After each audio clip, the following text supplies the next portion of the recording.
Rosie Sherry is an incredible community builder. I first came across her work when she was leading a community at Indie Hackers. I also listened to her podcast episode with Cortland Allen on Indie Hackers again. And I think I've been an admirer and follower since. So it's great to finally have you on a stream and maybe have a longer conversation about building communities. So Rosie is joining us from the UK. How are you doing, Rosie? Hey, Darshan.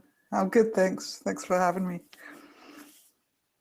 Yeah, awesome. So I'm sure I did not do a great job at giving you an introduction, but I would actually like to hear more from you. So could you just tell us what do you do? Yeah, sure. So I guess like these days, I call myself a community builder. I've been building communities for quite a few years now. I guess it's about 15. Originally, I started with doing some meetups, and then I built I bootstrapped or indie hacked a Ministry of Testing. And I was a tester at the time, so the reason I created it was to create a community for testers because I felt like they needed it. And I worked on that for 10 years, bootstrapping it, built it up to like seven-figure business as a very kind of community-driven company. And then after 10 years, I kind of like wanted to move on to something else. It was kind of, needed a new challenge, I suppose. And I had the opportunity to help lead the community at Indie Hackers. So I did that for a couple of years. And that was good fun. And then as I was doing that, as you can imagine, like being an indie hacker myself, and managing a community of indie hackers, I struggled not to be starting something new. So I started Rosieland when I was at Indie Hackers as kind of like a side project thing, which is still very much this kind of side project. But the idea behind that was that I kind of wanted to specialize more in community building as I guess my career choice as a speciality. So Rosieland kind of became that avenue for me to kind of write and share more about community building. And then, so I left Indie Hackers earlier this year. And for the past 3 months or so, I've been at Orbit. And they create software for communities, basically. Wow, what a journey. When you had started this company, Ministry of Testing, what was the reason that you were then looking to specialize in building communities and not continue with Ministry of Testing? Yeah, I mean, I think testing I got into tech really young. I was like 20. I was like, I didn't have any qualifications or anything like that, and didn't know what I wanted to do. And I managed to get this like really junior job as a tester. And then, kind of like once you get a job in tech, it becomes easier to get more jobs in tech. So I kind of just like stuck with testing and had a few jobs within testing over the course of a few years. And I guess when Web 2.0 came around, which was like 2006-ish, there were lots of things like happening around that time. And I kind of discovered community at that point. I started doing meetups. I was reading about community mostly from like kind of Seth Godin, and it just like opened a whole new world to me that I got like much more excited about than probably testing. But I guess at that time that was like completely different world at that point, right? It's like this is like 2006. It's like it's not easy to at that point it's not easy to make money from your projects. It's just like you couldn't spin up something and add a pay form easily. You couldn't like start memberships easily. It was like it was all hard. It was really hard. But I guess I used my interest in communities to build a community for testers, and that for me was kind of my way of kind of scratching my itch. Is like I could it's like, yes, I enjoy testing, but I'm really excited about communities and all this online stuff that's happening at the moment. So how can I combine that? And I just that's kind of what I went with. And I knew like even when I was starting like Ministry of Testing, I knew like that kind of like the testing world needed it, but at the same time I knew that I was never going to be that person who's probably going to stick with testing for life. So I enjoyed testing, but I knew like community was really what got me excited. So, but I stuck with it, and I was interested in testing. I was interested in improving the industry. I felt like I could make some kind of impact.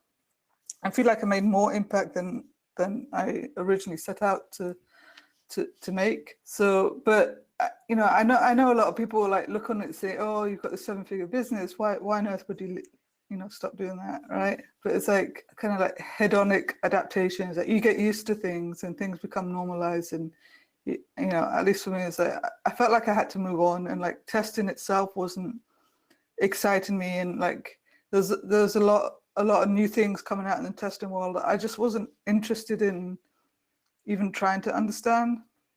And I think when you get to that point as kind of like a community leader, you have to like, at least like, I guess for me, like ethically or, just like, doing things for the right reason. It's like, if I'm not keeping up, I felt like if I wasn't keeping up with what the testing world were talking about and excited about, then how I just didn't believe that I was the right person to kind of continue leading it, that I wouldn't be able to lead it properly if I wasn't willing to keep on top of all the new developments in the industry. So I made a choice. I was like, right, there's this community here. I don't want to close it down. I don't want to sell it because I felt like if I sold it, it would die. So the option that I went with was to find someone else to kind of take it over.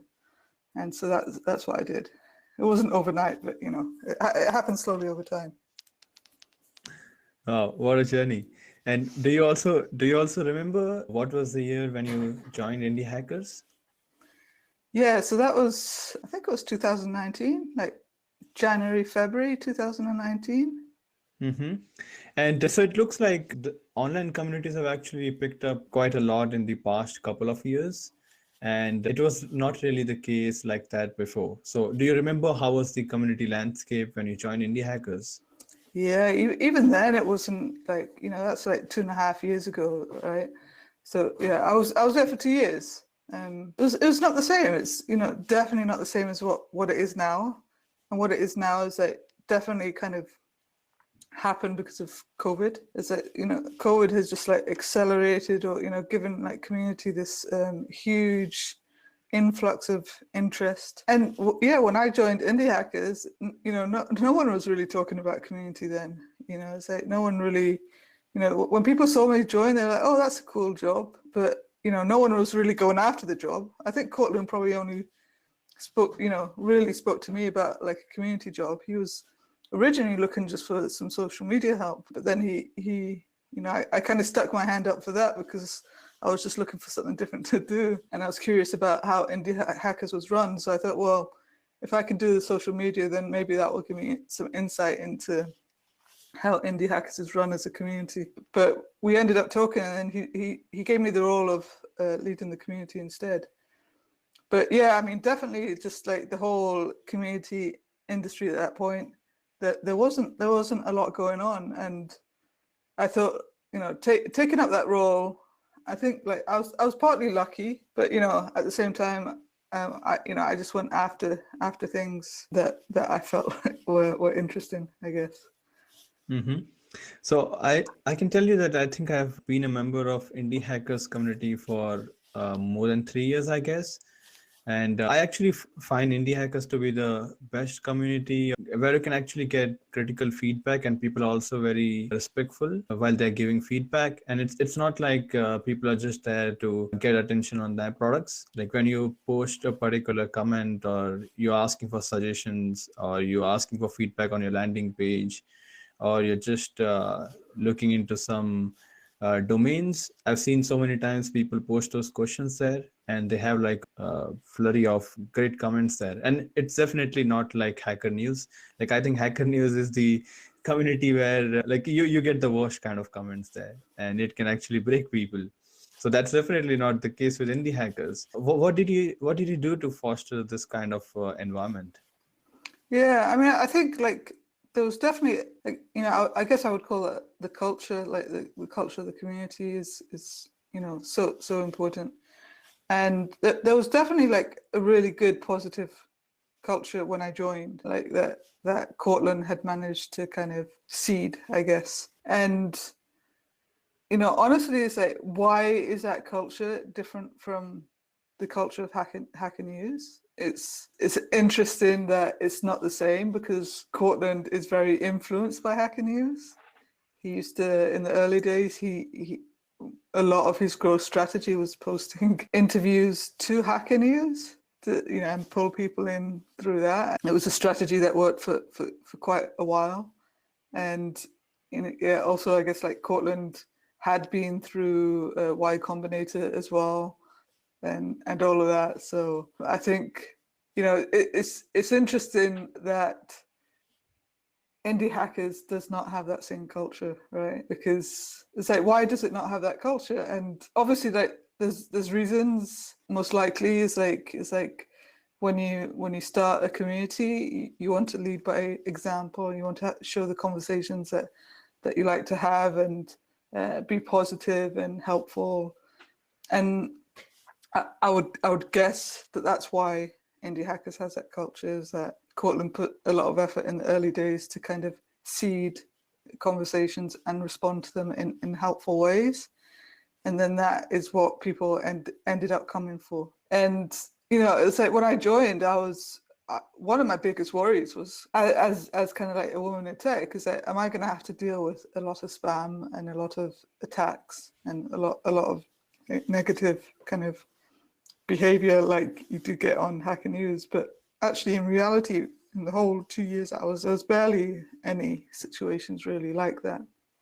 So they suffer from a lot of spam, but not the harsh comments kind of spam. It's more like real like spam where people and bots come to just like leave links and stuff like that. So that's a very different challenge of communities. So yeah, I guess, like, when I came on board, it was more of a case of let's see how we can ramp up this culture and get more of it and encourage more of it, and create a much livelier community that's full of the positivity. It definitely does not have the Silicon Valley pro culture. And I mean, it's much more inclusive and diverse. When you look at indie hackers and people sharing their work over there, it doesn't look like it's all just white dudes congratulating each other, but it's more like you see people from all over the world, and that's really inspiring. So if someone wants to create a community like this, which is inviting to people from all over the world, all genders, and it's very inclusive, how do you start with that? What do you do? What are the kind of activities or the tasks that you would do to make it more inclusive? Yeah, I mean, definitely, like, it's still very like male focused, I would say. So I still feel like there's a lot of improvement to do there, and some of that's very hard to get away from when it's tech focused and business focused. So like, tech is naturally more male dominated, the business world is naturally more male dominated. So you kind of have to, it's an uphill battle to try to find the balance. And like, for me at Indie Hackers, it was just me managing the community. So there was only so much I could do as well. So it's like trying to be realistic with what we can achieve. But and there were other things that weren't in my control. So like, the podcast was very much like Cortland's thing. It was up to him who he invited. So I had no influence on that, nor should I. My scope was very much kind of like the forum, as a community, and I guess like social media as well. But when I was there, it was important to me to try to encourage more diversity. So I was always trying to reach out to diverse people, and trying to uplift people, women, and people of color, and all kinds of different people, and trying to give them a voice by either inviting them in to do an AMA, or trying to just chat to them on the side, and encourage people to post, which was quite often the hardest challenge of it all. Is like, quite often people are just too worried or too scared to post. And even things like, I used Twitter as much as I could to elevate people as well. And so I would try my best to kind of make sure that I was not elevating just men, that I was just, trying to find a balance within that scope. But to build a community with diversity in mind, it's so important, especially these days. I think it's definitely something that cannot be ignored, and I think it's also a easy trap to fall into. So as you kind of build up community, and as people are joining, and as you're thinking of people to engage with, and either in it's like as you like, if you have a podcast, for example, it's like, who are you inviting? And it's so easy to end up with like an all male list without even thinking about it. And it happens time and time again. And it happens not just in community, but everywhere. It's just like, if you go through so many communities or podcasts or conferences or Twitter lists where they promote, say, here are the top 10 people that you should follow for XYZ. So often it's just full of the same men usually. So it's like, and I guess like, I think people are more aware of it now, but I think like once you become aware of it, you can people will start to make the changes, but it takes practice. And some people are just like literally not aware what they're doing. Like, they build up these lists, or they invite people to their community, and they're all the same kind of people, and they're just not aware of how that will impact their community, or how much of a lack of diversity there is. I mean, So, to admit, yeah. I think that I'm also a bit guilty of this. I've started this series of live streams, and I think this is the fourth episode, and you're actually the first woman. But it's something that I was not really aware.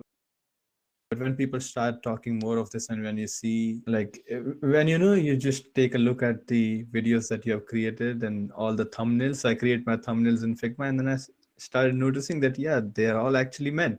And this is not something that I would do consciously, because these are the people that I've connected with, people that I've followed their work, and it's just that it naturally happens. But now having seen that people are talking about this kind of things, it kind of makes you more of so. But I don't really have a solution for this. Like, you ultimately end up following the same kind of people, even when you don't want to do something like that. Yeah. Well, it's easy to fall into that trap. It's easy to follow who other people are following, and I think at the same time, if we look at it from like a gender perspective, like men more naturally follow men, and I think women more so these days are a bit tired of that, but also they don't speak up as much because we're tired of speaking up all the time, so it's like, and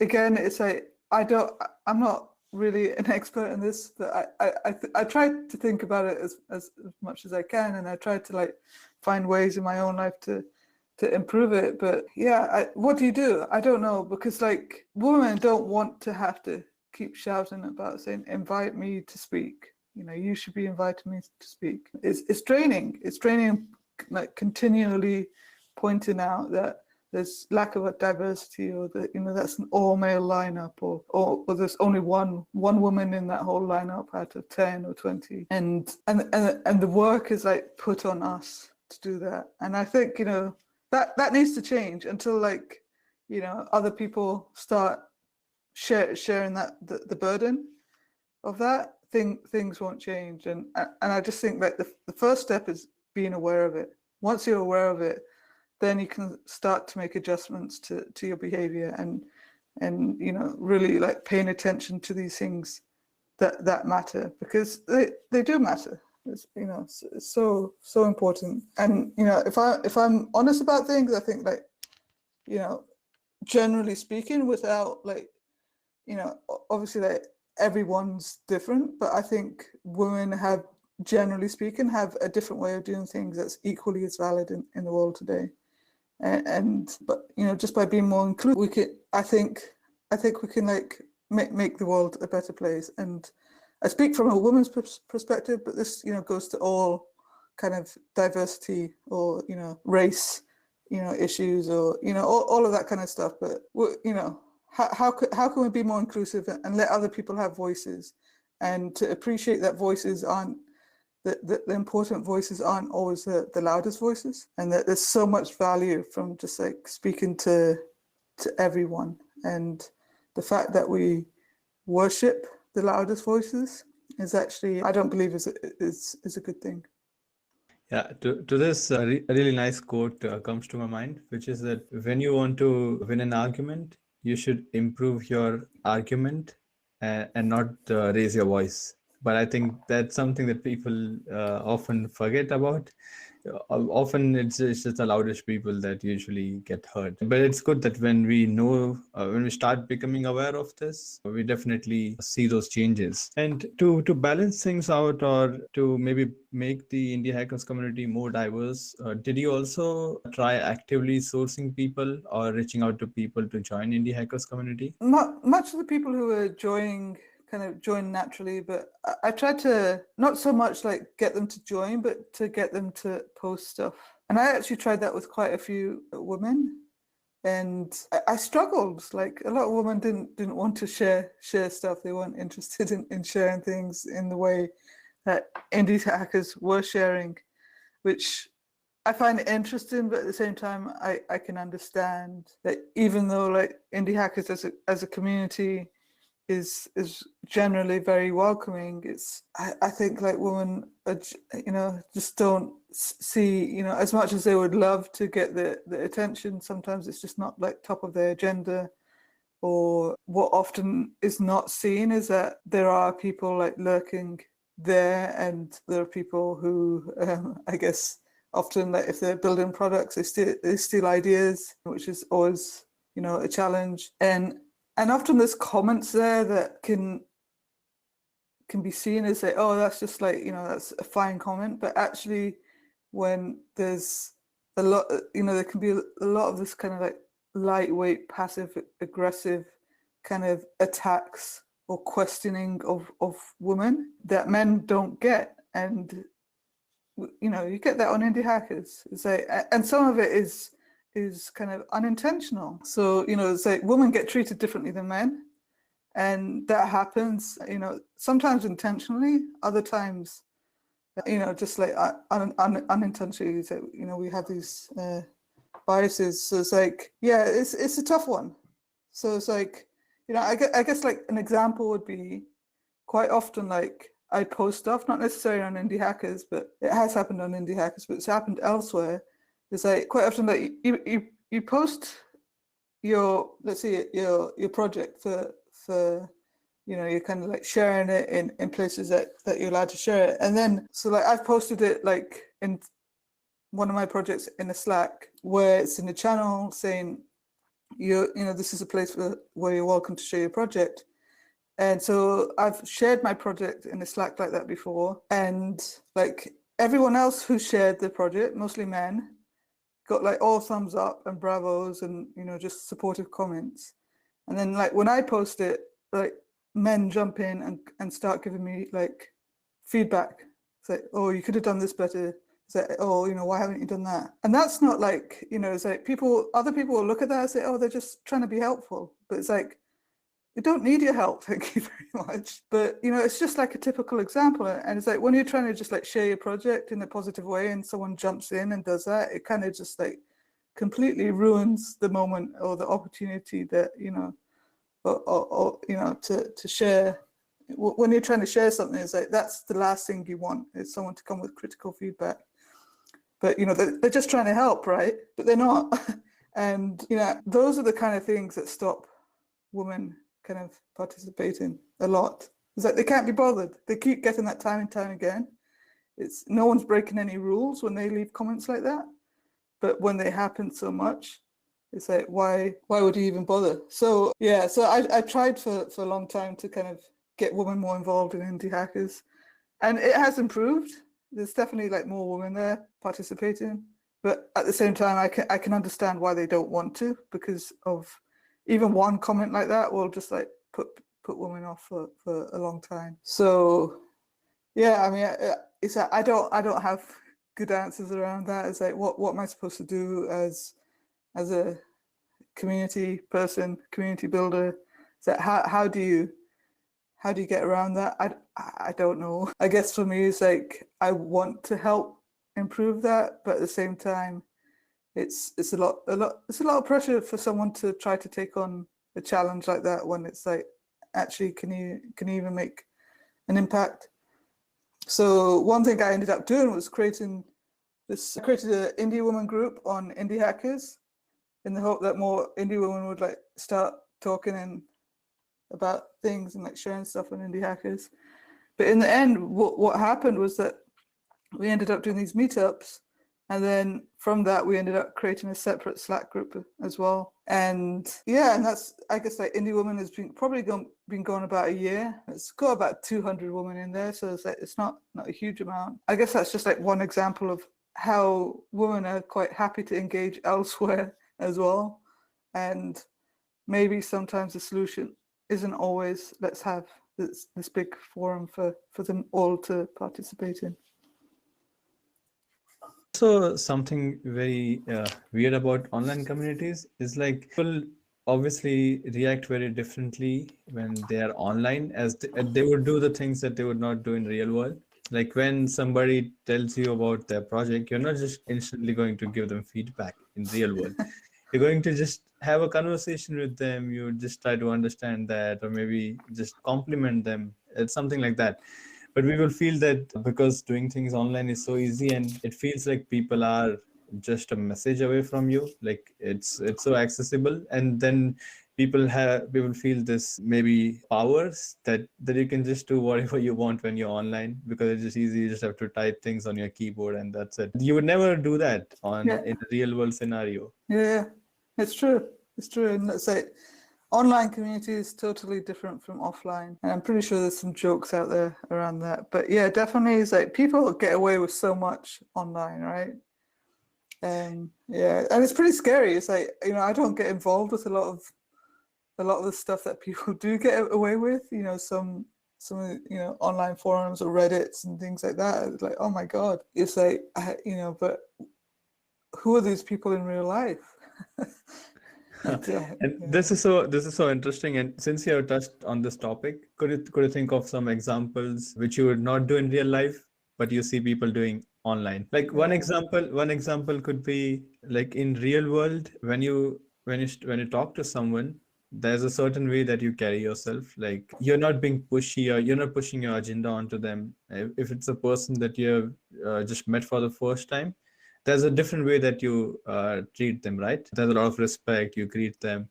But when people are engaging with someone online, even if it's for the first time, just because they are seeing their work somewhere, or maybe they have been seeing their work and they kind of feel that they already know them, and then they don't really have that filter at all when talking to them. So that's one example. Maybe you could also think of others. Yeah, I mean, trying to think. I think it's just like general conversation, right? It's like quite often, like in real life, it's just good to, I think the magic of in real life stuff is when you really get to know a person, when you talk about things that perhaps aren't directly related to the niche of the community that you're into, right? Where you find like other overlaps in life. And I find that in real life stuff is, I guess, the serendipity is that you can stumble upon many things in conversations and start to make these connections. And I think that's super hard to do online. Is that, yes, you can make these connections, but like to get a feeling that you truly connect, that you truly identify with someone, like, and that you want to like see them again in like a real way, it's like, I think it's really hard to do that online. Yeah. I love like in real life stuff. Like with Ministry of Testing, we did a lot of conferences, and like the online stuff was always good, but really the best stuff always came out in our like meetups or conferences that we did. And that to me was like when the magic happened. And to replicate that online, I think people have been trying that for the past year or so with COVID. And I'm not saying that people haven't done a good job of it, but I'm trying to think of It's like, yes, I've met a lot of people during COVID. I've, kind of built up relationships with people, but I've not met any of them face to face. And I think it's, that face to face stuff is what makes communities, obviously not all communities, but I think if you can meet up face to face, it really kind of builds the strength 100x.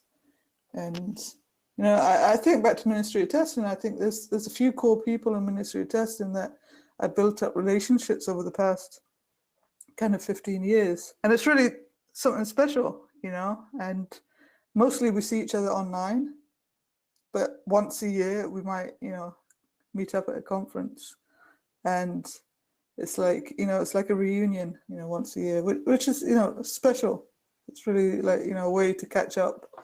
And I struggle to define it well, and the business world doesn't necessarily value these types of connections as much, or as they're more interested in making things scalable and growth. But to me, that's not really what community is.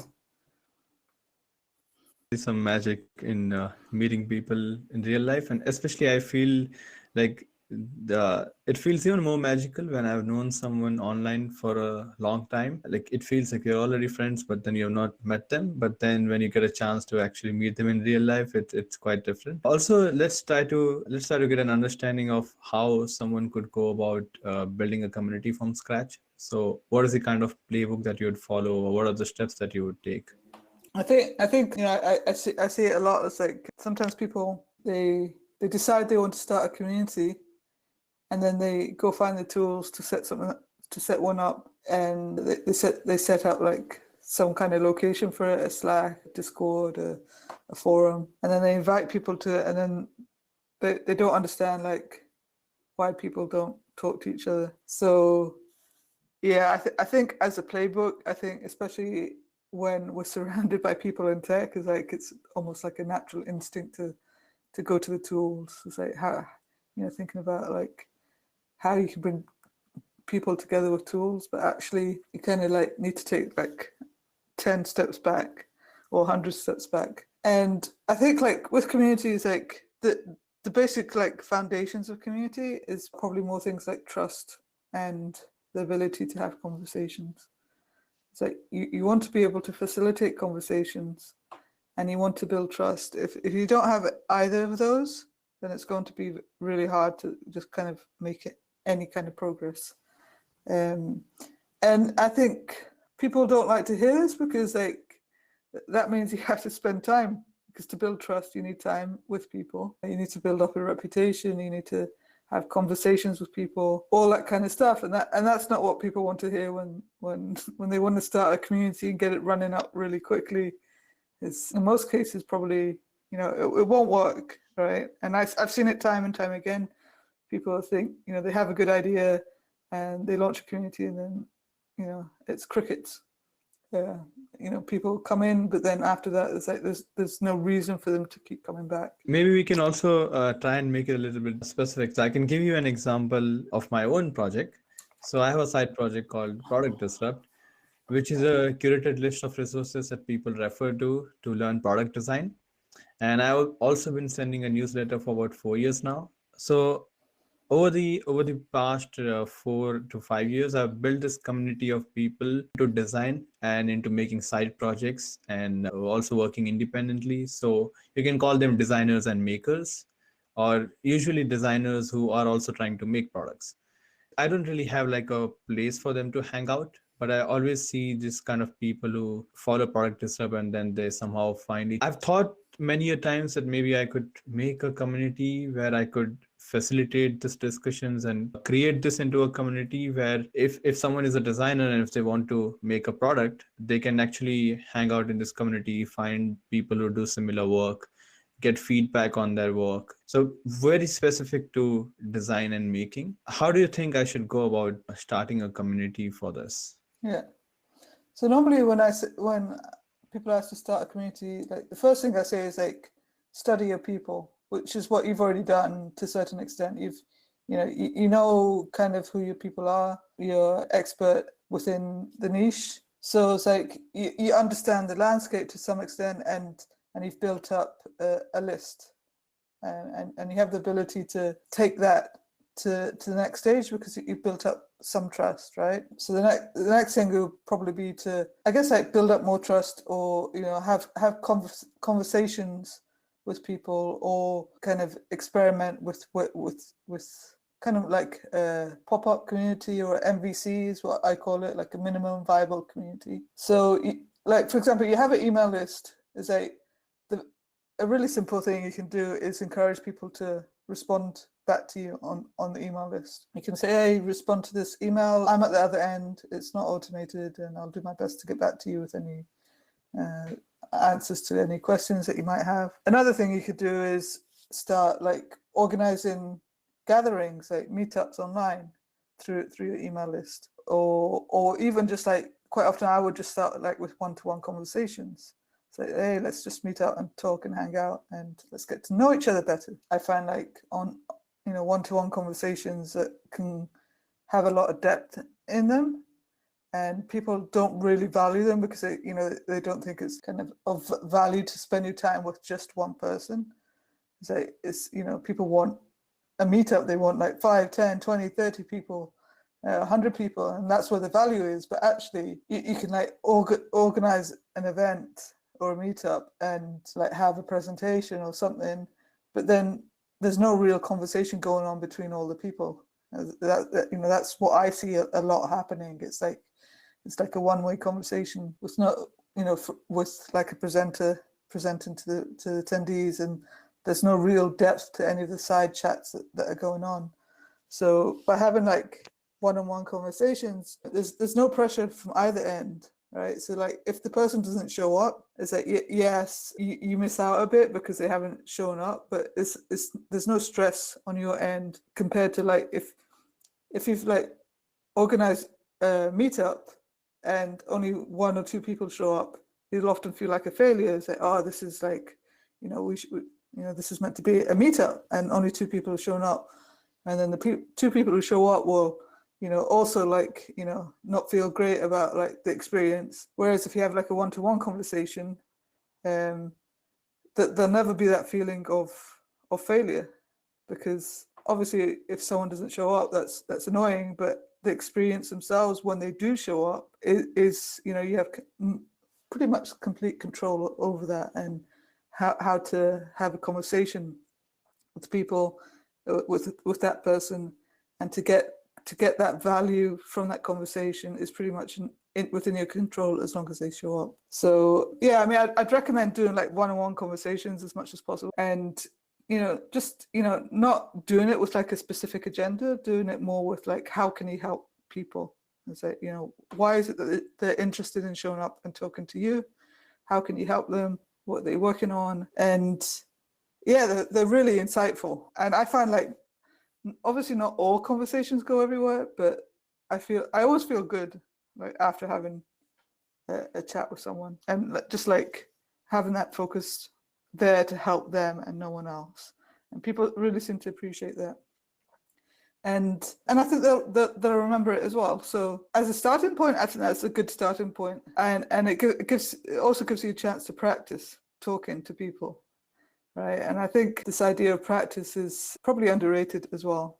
Is the more we practice, the easier everything gets. So it's like, practice with one-on-one conversations, then level it up and start organizing small meetups, a small coaching group, a small mastermind, or educational kind of thing, or whatever you think like might be attractive to your people, and you can do that like through your email list. You don't need a forum for that. You don't need any like fancy specific community tools. It's all through the tools that you're already using. And yeah, it's just like a case of like, you've got access to an email list.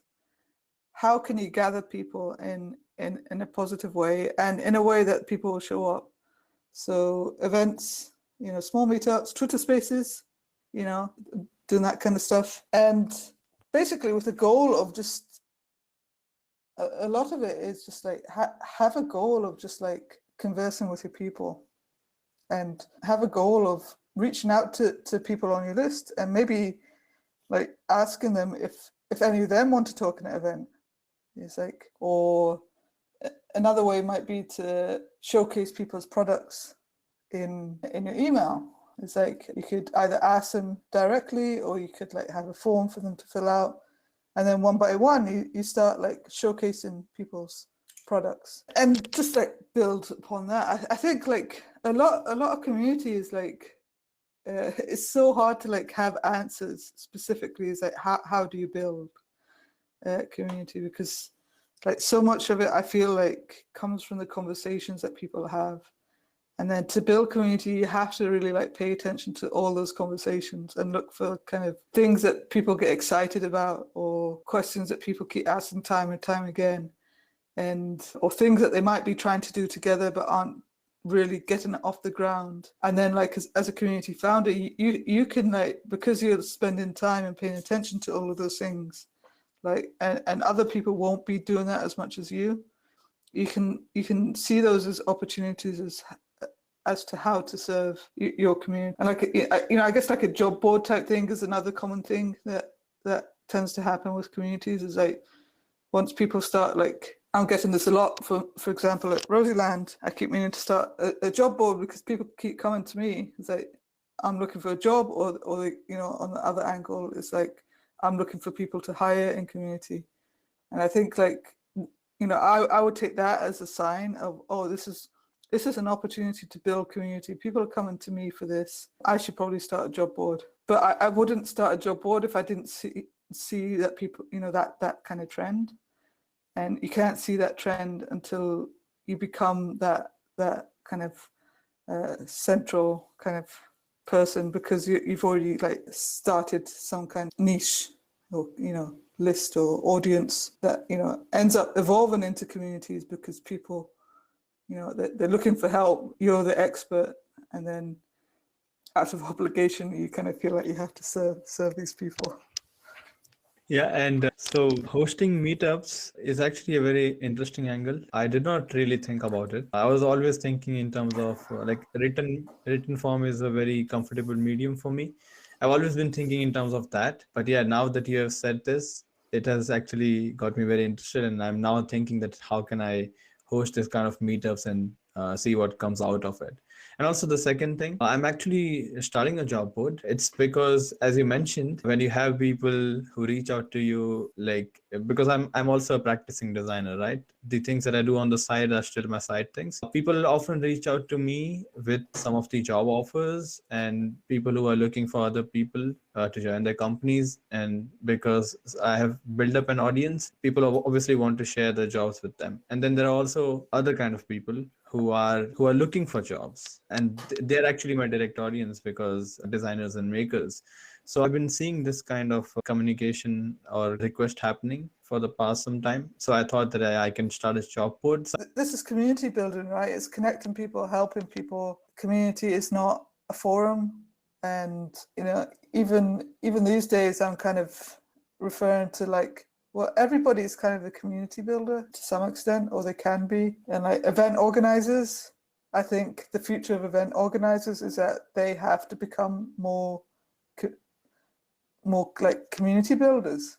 It's like, it's not enough just to be an event organizer. It's like they have to think about the community as a whole. So it's like, I think once we start looking at things through that community lens, it's like, I hopefully we can achieve more. And I think, like I say, if you see like a job board as a community effort, say there's a potential whole list of things that could be community efforts. If we could see them more as community rather than like a growth or business tactic, I think like the world would be like a much better place if we could like, focus on that and believe and see that we can naturally grow as well by serving communities, and that in itself is a growth tactic, even though I don't like to call it that. But it's like I honestly believe and know from experience that Ministry of Testing was 100% community focused. Everything I did was for the community. But at the same time, it was a business, and I focused on trying to build a very community driven business, but the community was at the heart of it.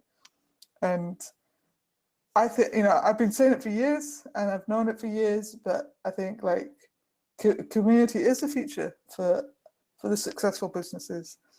And if you look at some of the greatest and most successful businesses out there, they have community at the heart of everything they do. And yes, I'm tooting my own horn, but I believe it, and I think we could do things much better as well. I think we're far, there's so much room for innovation.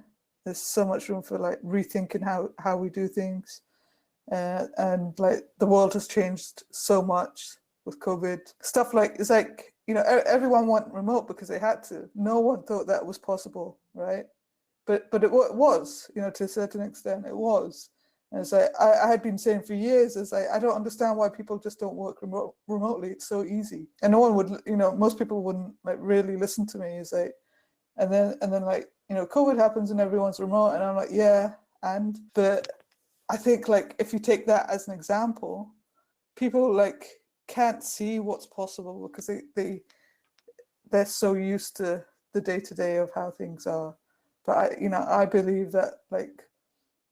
I don't even know how or like how it will change, but I believe that there's so much room for innovation with kind of like community approaches at the heart of that.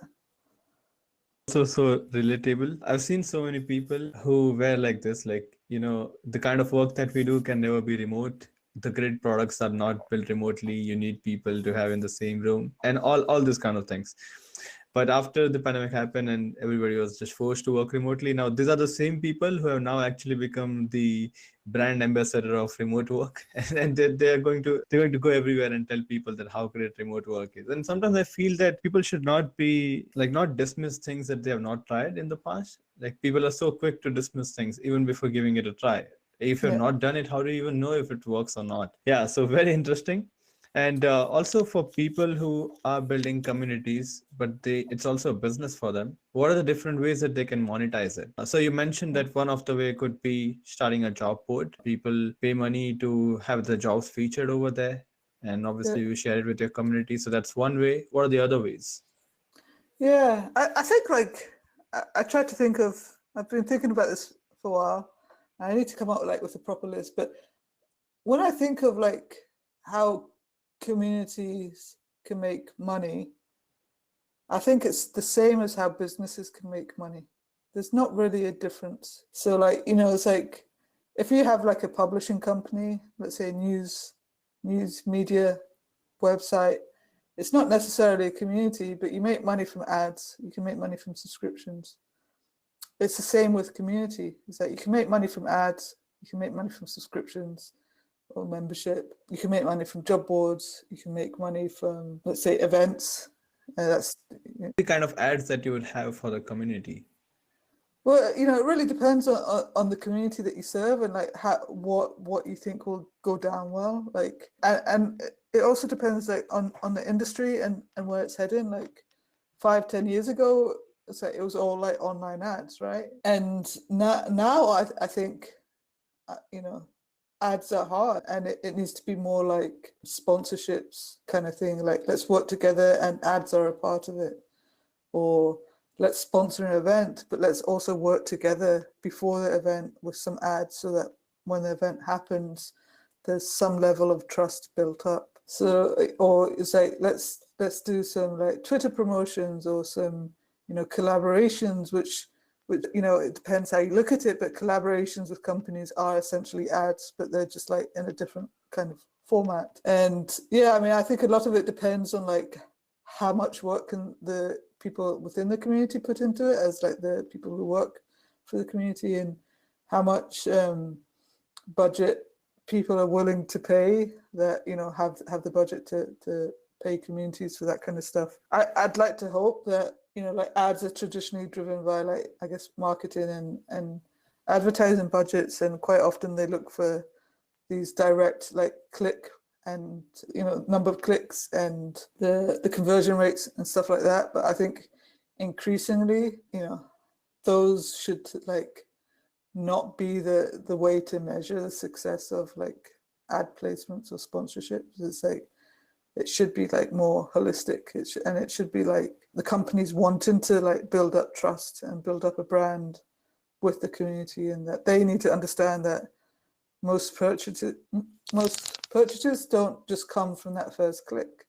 It comes later, and when people realize that they need that product, but they don't need it right now, or they'll come back in a year and there won't be any history of that click anymore because it's a year later, but that original discovery of that product originally came through a community, for example.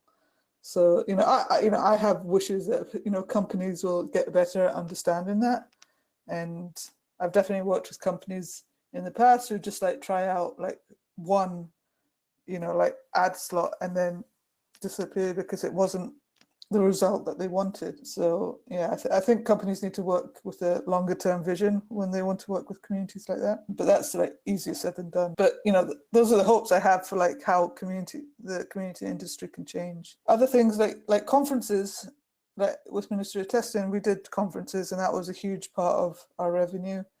Before COVID, it was 70% of our revenue. So, and then other things like products, I think, can often be a big part of communities. Is create products that your community wants, whether they're digital or not. It's sell something to them. It's what can you sell to them in a good way, And I don't think people always see that as what communities can offer, but me doing a conference for Ministry of Testing, that's me selling something to them. I very much built up the community, and then I decided to do conferences because I thought that was what they needed, and it worked. So I was selling them something. So it really comes down to how can you identify what people need within the community, and how can you sell something to them. And it doesn't have to be a membership thing. I think we love memberships, obviously, because recurring revenue is great, but also memberships are quite hard to sell. And yeah, I guess trying to find a balance of things is have a balance of membership and individual products as well. It's have a big email list, and not everyone on the email list needs to be a member, but you can still make them feel part of the community, even if they're not a paid member. Yeah, there are definitely a lot of ways that it can be monetized. So for people who plan to build communities as the main business, or people who look to make a career as a community builder at a company, do you think it's a viable career? Oh, definitely. Yeah, do it. Everyone should do it. I think, I honestly think that everybody should learn the basics of community building, and that we've kind of forgotten how to do that. And in the past, as humanity, community has been essential for us to grow as human beings. And I guess the past 50, 100 years, community has been lost a bit, and it's hard to build up a real sense of community around yourself as people.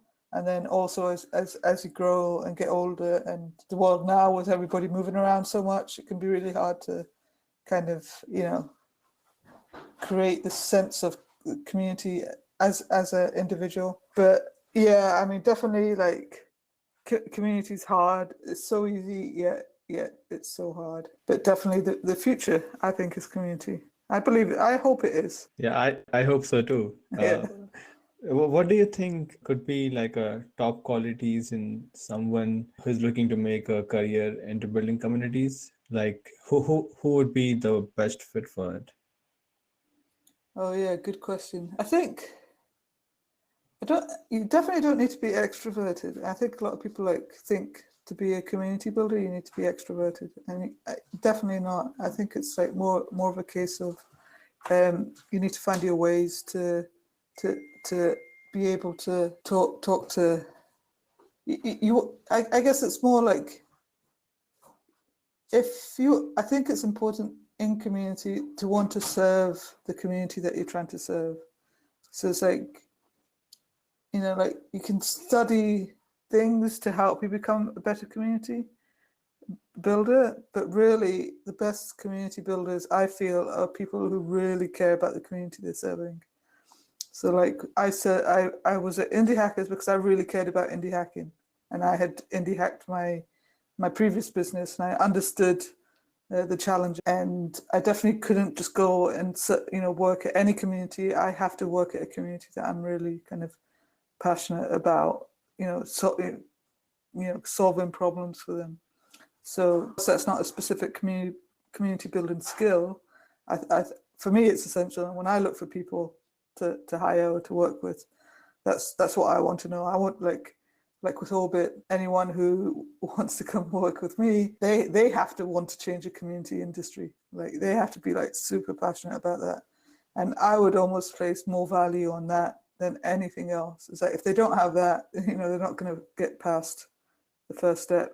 And then like I guess more from like a skill set, I think lots of it these days comes down to like good communication, good ability to write well, ability to get up and talk in various ways, and all those kind of things. And I guess like also just like that ability to talk to people and to help people and find opportunities within the conversations to help build better communities.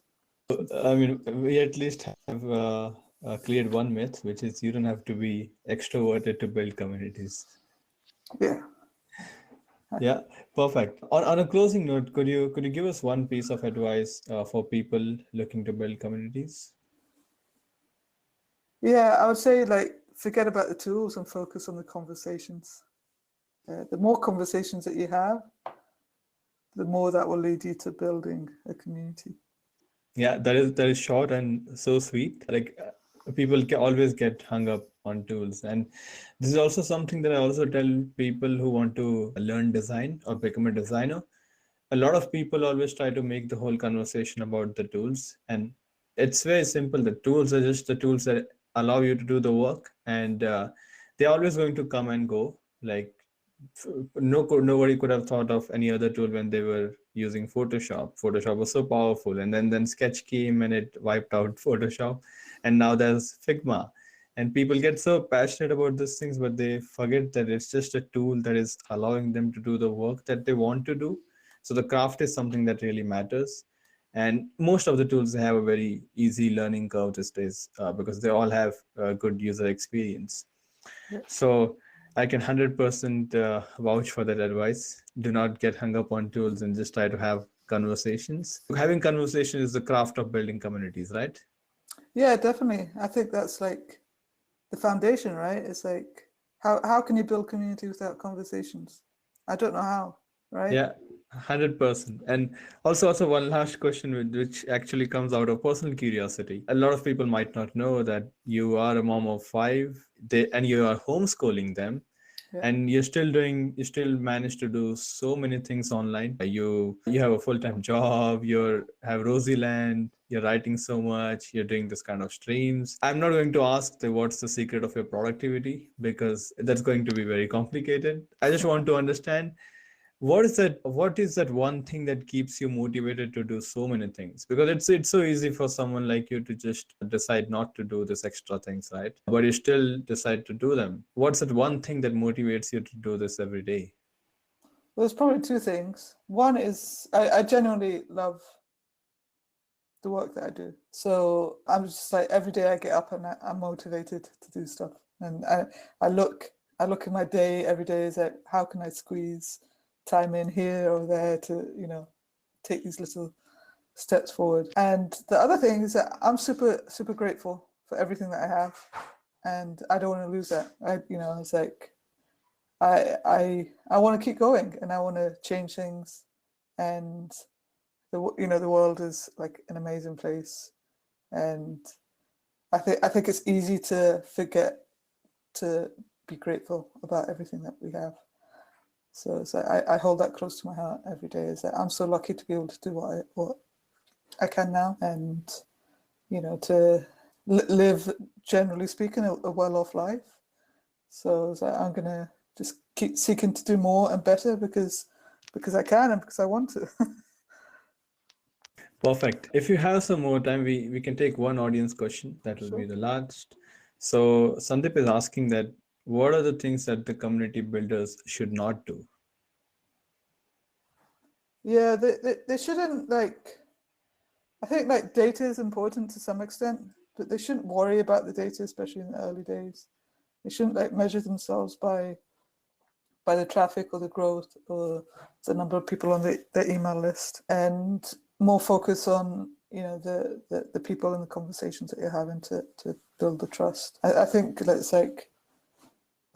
a challenge in community building. That's a challenge to convince stakeholders or businesses. Is community is not marketing.